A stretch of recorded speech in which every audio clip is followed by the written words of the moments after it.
శంఖారావము. మన recording number 84 11th chapter అయిన విశ్వరూప సందర్శన యోగములో మనం ఇప్పుడు 25వ శ్లోకం చదువుకోబోతున్నాం. ఈ లోకమున మనకిష్టమున్న వస్తువులను ఇష్టము లేని వస్తువులను కూడా ఉన్నవి. పులులు, సింహములు మొదలగు కోరలతో గోళ్లతో కూడిన జంతువులు ఉన్నవి. కోరలయందు విషము కలిగిన త్రాచులు, తోకయందు విషము కలిగిన తేళ్లు మొదలగునవి కూడా కలవు. ఫలవృక్షములతో పాటు విషవృక్షములు, ముండ్ల చెట్లును కలవు. భగవంతుడు వానిని ఎలా సృష్టింపవలెను? మనకు బాధాకరముగా ఉన్న జంతువులను సృష్టి చేయుటలో భగవంతునికి గల సంతోషమేమి అనిపించును. అంతేకాని ఆ జీవులు కూడా భగవంతుని సృష్టిలోనివే, వానియందునూ భగవంతుడున్నాడని తెలియుటకు కొన్ని జన్మలు పట్టవచ్చును. పెద్దలు చెప్పిరి గదా అని గుడ్డిగా నమ్మవచ్చును గాని తెలియుట మాత్రము సులభము కాదు. తెలియకముందు నమ్మినను ఆ నమ్మకము నిలబడదు. మన దృష్టికి పులులు మున్నగునవి క్రూర జంతువుల వలె కనిపించును. ఆ జంతువులకు మనము కూడా అట్లే కనిపించుచున్నామని తెలియవలెను. మనము వానిని వేటాడుచున్నాము గదా. బోనులలో పెట్టి సర్కసులందు, జంతు ప్రదర్శనశాలలలోనూ మనము ఇష్టము వచ్చినట్లు ప్రదర్శన చేసి బంధించి వాని స్వేచ్ఛను హరించుచున్నాము. కనుక ఆ జంతువులకు మనం క్రూర జంతువులమని అనిపించును. మనకున్నట్లుగానే ఆ జంతువులకు కూడా భార్యాబిడ్డలు, ప్రేమ ఉండును కదా. వానిని హరించుచున్నప్పుడు మనము కూడా క్రూర జంతువులమే.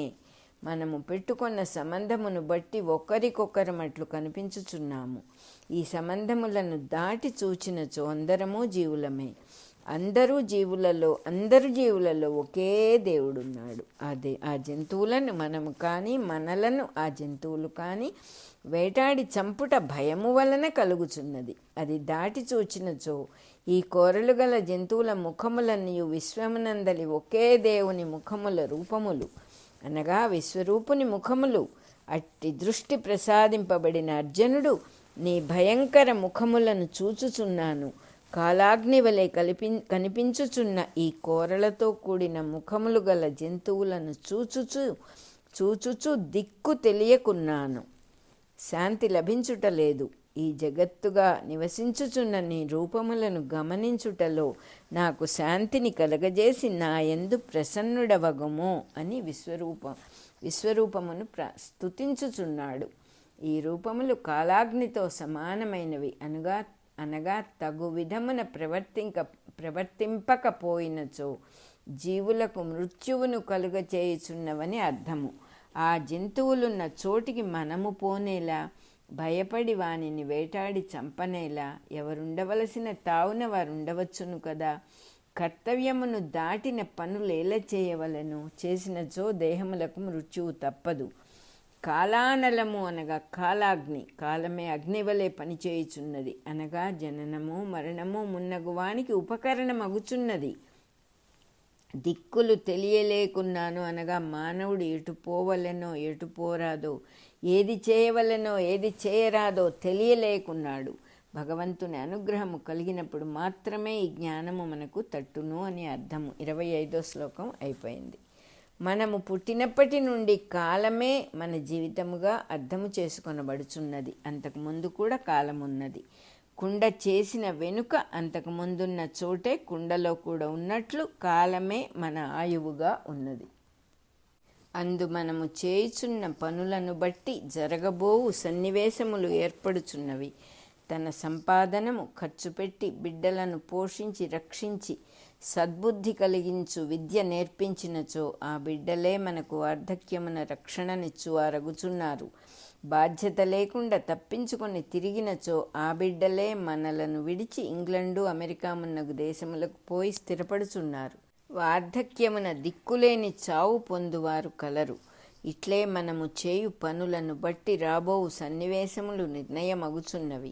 ఇతరులు మనలను చంపునట్టి పద్ధతిలో ప్రవర్తించినచో కొంతకాలమునకు ఇతరులు చంపుచున్నారు.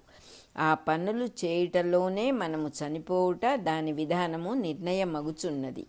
ధృతరాష్ట్రుని పుత్రులు మాయాజూదము, విషాన్నము పెట్టుట, యుద్ధమునకు సిద్ధపడుట మున్నగు పనులు చేసినప్పుడే తన మృత్యువు యొక్క విధానమును నిర్ణయించుకొనినవారు. ఫలితము కలుగు లోపున భౌతికముగా బతికి ఉన్నను నిర్ణయమున చనిపోయిన వారి కిందనే లెక్క. వారికి సహాయముగా వచ్చిన మిగిలిన రాజులందరూ కూడా ఇంతకు ముందే చనిపోయినారు. అనగా నిర్ణయము అనబడు ద్వారములోనికి ప్రవేశించిన వారు. ఆ ద్వారము కూడా విశ్వరూపుని ముఖములలో ఒకటి. ఆ ముఖమందలి భయంకరమైన కోరలలో చిక్కుకొని పోవుచున్నారు. కొందరి తలలు చితికి యుద్ధమున పిండి అగుచున్నవి. అటు దృశ్యమును చూచుచున్నాను అని అర్జునుడు స్తుతించుచున్నాడు. కాలమునకతీతమైన విశ్వరూపమును చూడగలిగినచో మనము చేయుచున్న పనులే కాక నిర్ణయింపబడిన పనుల ఫలితములు కూడా కన్నులకు కట్టినట్లు కనిపించును. 26, 27 శ్లోకాలు అయిపోయినాయి. ప్రతి వ్యక్తికి తన స్వభావం ఉండును, అది ఏ పని చేయుచుండును గాని వాని తెలివితేటలు నేర్చిన మంచి విషయములు పని చేయవు. మంచి స్వభావం ఏర్పడిన వానికి అతడు నేర్చిన చెడ్డ విషయములు వానిపై పని చేయవు. రామాయణము చదువుకొనినప్పుడు మంచి స్వభావము కలవానికి రాముని వలె ప్రవర్తింపవలెను, రావణుని వలె ప్రవర్తింపరాదు అని తెలియను. చెడ్డవానికి రావణుడు సీతను అపహరించను కదా. ఏ కాలములోనైనను ఇట్టి ప్రవర్తనమున్నది. మనము చేసినచో తప్పేమీ అనిపించును. ఈ విధముగా స్వభావమును బట్టి మంచి చెడ్డలు వర్తించునే గాని మనము నేర్చిన మంచి విషయములను అనుసరించి ప్రవర్తనము మారదు.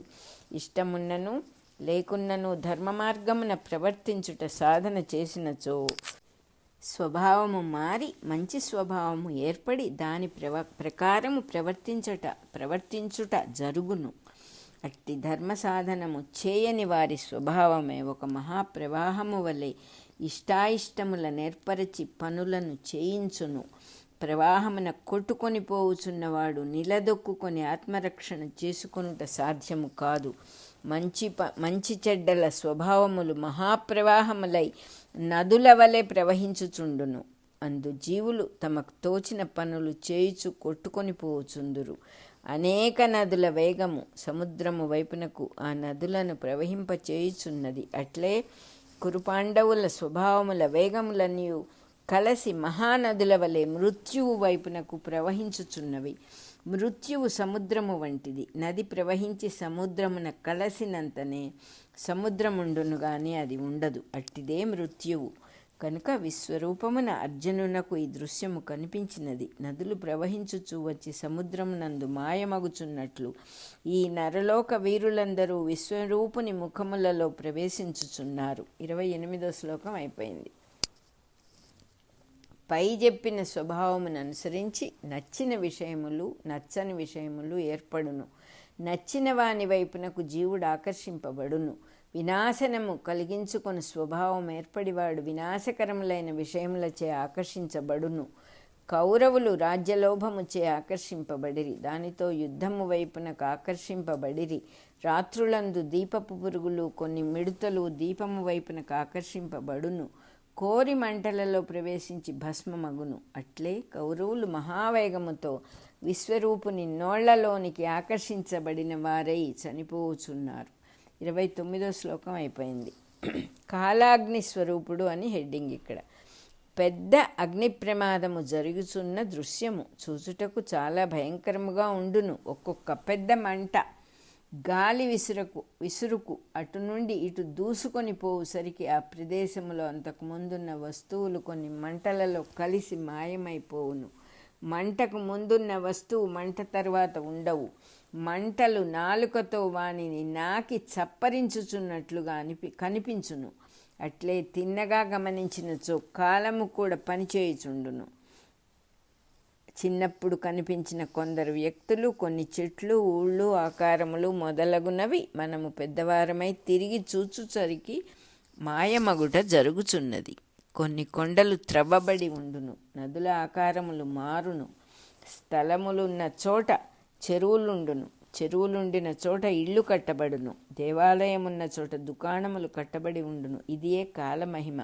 వస్తువులను వ్యక్తులను చూచి పేర్లు ఆకారములను గుర్తుపెట్టుకొని వారితో సంబంధం ఏర్పరుచుకొని వ్యామోహమున చిక్కుకొన్న వారికి ఈ కాలము కనిపించదు.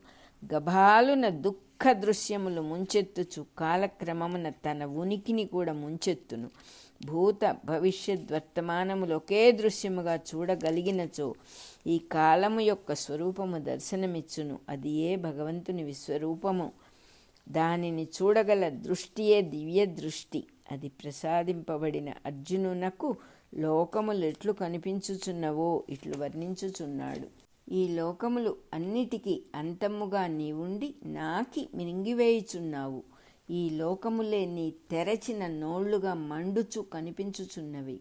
వెలుగులతో సమస్తమును నింపినప్పుడు నీ వెలుగే మిగులుచున్నది గాని ఆ సమస్తమునందు ఏదియూ మిగులుట లేదు. నీవెవరివో నీ రూపము చూచుటకింత దుస్సహముగా ఎందుకున్నదో తెలుపుము. నీ ఆది తత్వమును వీలైనచో వివరింపుము. నీ ప్రస్తుత వర్తమాన తత్వమునే గ్రహింపలేకున్నాను. అందలి ప్రవర్తనమే బోధపడుట లేదు. ఇక నీవేమి బోధపడుదువు కనుక నీవే వివరింపుము. ఇట్లు అనుటలో నిత్యము కాలమును ప్రత్యక్షముగా అనుభవించుటయు దానిని చూడలేకపోవుటయు చెప్పబడినది. పని ప్రారంభించినవాడు కాలమునే ఆది అనును. పనిని పూర్తి చేయువాడు అదే కాలమున అంతము అనును. ఒకడు పుట్టినప్పుడు అది అతడు పుట్టిన కాలము అందురు. పోయినప్పుడు పోయిన కాలము అందురు. అంతర్యామి యొక్క కాలస్వరూపము పడవల క్రింద నీరు వలె ఒక్కొక్క విధముగా కనిపించుచున్నది. అది వాని దృష్టిని బట్టి.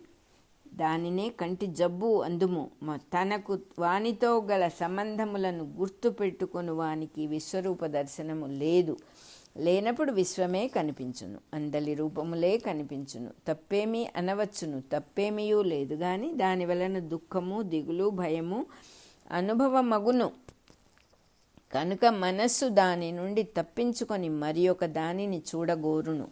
మరి ఒక దానికి కూడా ఈ లోపములన్నీయూ ఉన్నవి కనుక మరి ఒక దానిని వెదకి విసిగి చివరికిది మార్గము కాదని అనుభవమున గ్రహించి మొత్తమును అర్థము చేసుకొనుటకు ప్రయత్నించును.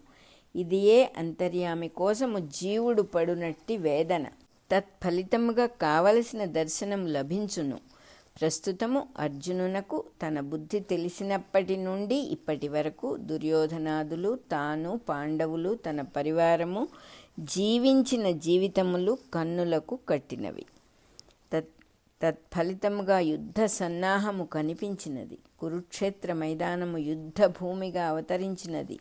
రాబోవు దినములలో వీరందరూ మాయమగుదురు. ఇట్లు అంతర్యామి నుండి పుట్టుకాను ముఖమున దిగివచ్చిన వారు నాశము అను ముఖమున ప్రవేశించుచున్నారు. ఇది తప్పనిసరి అయినచో అంతర్యామి యొక్క ఈ రూపము పేరేమి అని అర్జునుడు అడుగుచున్నాడు. దానికి సమాధానముగా ఆ మొత్తము రూపమే తన చేష్టల భాషలలో ఇట్లు సమాధానం ఇచ్చుచున్నది.